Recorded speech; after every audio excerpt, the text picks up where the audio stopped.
আসসালামু আলাইকুম গাইস, সবাই কেমন আছেন? আজকে আমি এমন একটা জায়গায় এসেছি যেটা আসলে 200 বছর আগের স্মৃতিও এখানে রয়েছে। আমি এখন আছি মূলত কুমিল্লা ক্যান্টনমেন্ট ইংরেজদের কবরস্থানে। তো কথা না বাড়িয়ে ভিডিও শুরু করা যাক।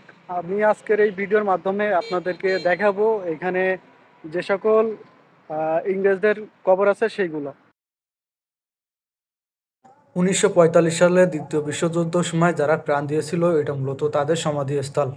ইতিহাস থেকে জানতে পারি 1945 সালে দ্বিতীয় বিশ্বযুদ্ধের সময় 45,000 সৈনিক জীবন দিয়েছিলেন, যার মধ্যে ভারতীয় সৈনিক ছিল 27,000 জন।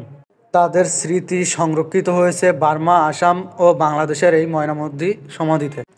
তখন কুমিল্লাতে ছিল একটি বৃহৎ হাসপাতাল এবং একটি গুরুত্বপূর্ণ বিমান ঘাঁটি। এই ময়নামতি সমাধিতে 736 জন সৈনিক সমাহিত আছেন, যার মধ্যে 3 জন নাবিক, 567 জন সৈনিক ও 166 জন বৈমানিক, যারা বিভিন্ন দেশের হয়ে যুদ্ধ করেছেন। বর্তমানে সমাধিস্থানটি কমনওয়েলথ যুদ্ধ সমাধি কমিশন দ্বারা রক্ষণাবেক্ষণ করা হয়। যদি ভিডিওটি ভালো লেগে থাকে তাহলে অবশ্যই লাইক, কমেন্ট এবং